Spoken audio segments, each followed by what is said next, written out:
And let's talk about the Skeleton Crew, this new show from Disney Plus. Steve Cohen, the You know, Mets owner, chairman, CEO, I and give a lot of love to his have wife, been a lifelong Alex, and Star rightly Wars so, fan, because right? one of the things we heard I from had Soto my over reservations and over again about was the love they showed towards Star Wars not just becoming Ron, a Disney but property his family. because And of we things knew like going into this, this where was a big thing, they but really, to expand hear the it from universe Ron so right there, much that it was very eventually it clear how becomes important that was. unrecognizable. I Yeah, think so we've the big seen question that on Sunday night, happen Gary, with the after Marvel this universe, decision where came down, even the other why day did I he said pick to the Mets? someone It that wasn't that you big could of a put out financial any difference random at name, the end of the day, and he did and it enjoy would being a probably Yankee. be a There's Marvel no question character if you about look that. deep So enough. digging into that a little And more, that's where even I feel frankly, like Mets we're people getting were like, with so with why Star did you pick Wars. us? Why did we win this thing? And as I don't started to do some necessarily always reporting on hold the that, same these view are as the things that general Soto just said out zeitgeist loud were does the when it exact comes kind to of things Star that Wars. I was mean, I hearing, personally loved and Solo, the then movie. I think thought it sort was of widely great. reported When it was that panned, I was kind things of like confused. in the process, I mentioned at the top of the show that the Mets under I tend Alex to like Cohen the have Book of Boba Fett. I didn't really created a watch general reputation Ashoka. of I being didn't family watch friendly, these but in this new, process, the Yankees have new ones, policies that they even though didn't Andor violate for Aaron was, Judge or for anybody else, so they considered weren't going slow to in the feel like they were beginning. able I've to heard change for great Soto. things For about it. example, I am a big fan of you buy a Obi-Wan. player's People are suite. not a big fan with the of Yankees, that the player buys series. his own suite.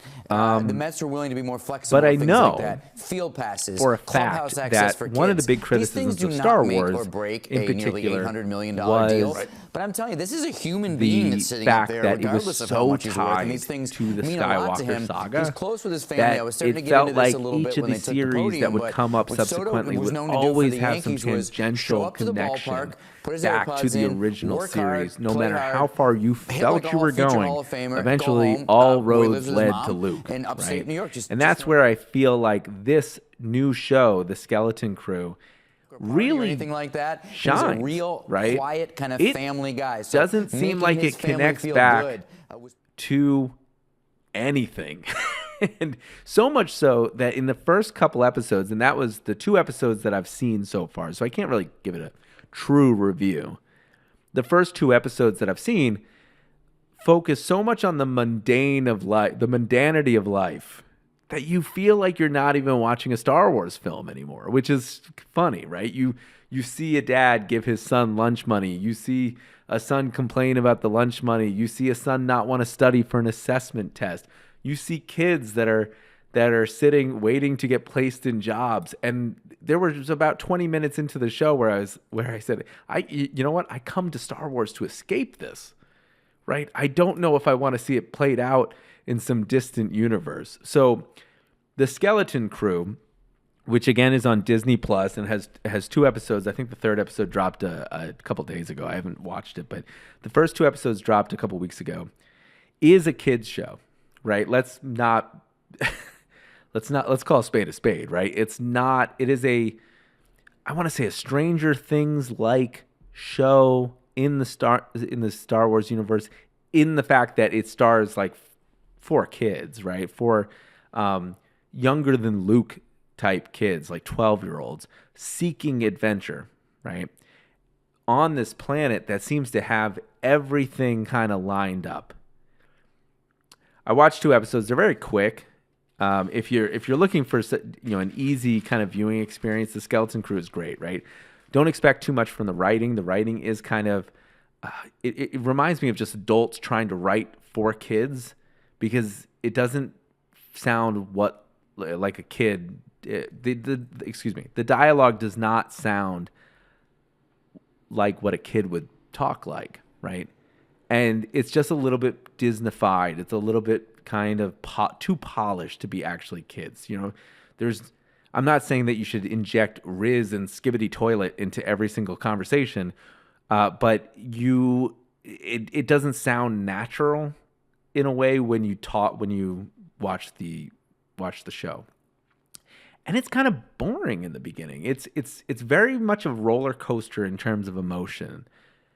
The first 10 minutes of the film, and it's not 10 minutes, but the first 6 minutes or 2 minutes or whatever, the introduction to the universe shows you this eloquent scene and this beautifully filmed Star Wars scene about a ship getting kind of pirated and a ship being boarded by these space pirates. It's probably one of the best Star Wars sequences I have seen in quite some time.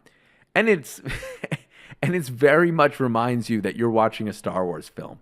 There is this tendency, I always feel like in a Star Wars film, is that you have about 2 minutes in the upfront to be introduced to the villain, who's always seems to be wearing like a garbage can on his head and has his voice modulated in some way, looking at you, Darth Vader, looking at you, Kylo Ren. And this show does not stray from that formula at all. Like, you get introduced to this mysterious villain right off the bat. You know who you're rooting against. You know it's Star Wars from the very, very beginning. After seeing something like that, the dip into the mundanity that you end up staying in for quite some time until about the end of the second episode, when things start getting kind of a little bit weird and things start building a little bit more, it just is such a harsh drop off that you start going, is this Star Wars? Is this worth the time I'm going to be putting into it? Now, the Skeleton Crew seems to be running for an 8-episode run. I will tell you that if you get to the end of the second episode, where there's an introduction of a character that seems to be very crucial to the plot, at that point, you understand what they were setting up and what they were trying to lay the foundation for. They take a long time to do it, but it seems at this point to be worth the time and energy to put into. It seems like it's going to get better and better by the second. It just kind of almost tricks you into a boring beginning that might put off a bunch of people from watching the show. But I implore everyone to go do it. Go check out the first 2 episodes. See what I'm talking about with this show. I'm curious to see how it turns out. I'm curious to see how the kid leads work out in this show, because they do interact like kids, and if you're not, used to kids interacting with each other, right? Like, they do kind of grind on your gears a little bit as an adult, going like, oh, they're just like, they're complaining with each other so much and blah, blah, blah, blah. But it's fun to see that dynamic. I'm hoping that dynamic matures throughout the episodes and it becomes a little bit more endearing over time. And now that they have someone to play off of in the end of the second episode, I'm hoping that it gets better. But it seems like after watching a lot of Star Wars, you get the sense that it doesn't take much for you to get into the action of Star Wars. This one did. And that's, I feel like, the difference between the series and the movie series of Star Wars is that the movies don't have enough time to do this. They don't have enough time to get you bored. They have to get into the action right away and hook you. While the TV series seem to be a little bit more meandering, and they tend to take their sweet time laying a lot of exposition before they actually get into the crux and the hook of the show. I know for the fact, even though this mad success that The Mandalorian had the same problem. The first episode, you're like, what am I watching this for? Right? It's Star Wars. It's beautiful. It's incredible.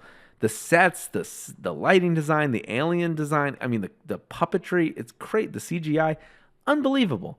But again, there's a lot of stuff to choose from. And so if the show doesn't get going, you do feel like, I don't want to waste 40 minutes of my time. But this show does seem to kind of be revving its engine, and finally it's getting going. So hopefully it will be more of a Lewis Hamilton at Abu Dhabi, if you get the reference. His last race with Mercedes, going from the back of the grid all the way to the front of the grid to 4th place. Hopefully it will be that kind of show for Disney Plus, and that's the Skeleton Crew. 3 episodes are out. It's an 8-episode run in all, and I'm excited to see more of it. So right now, an okay review. I'm hoping that by the end of the series, I see the whole thing, that it's going to be better. But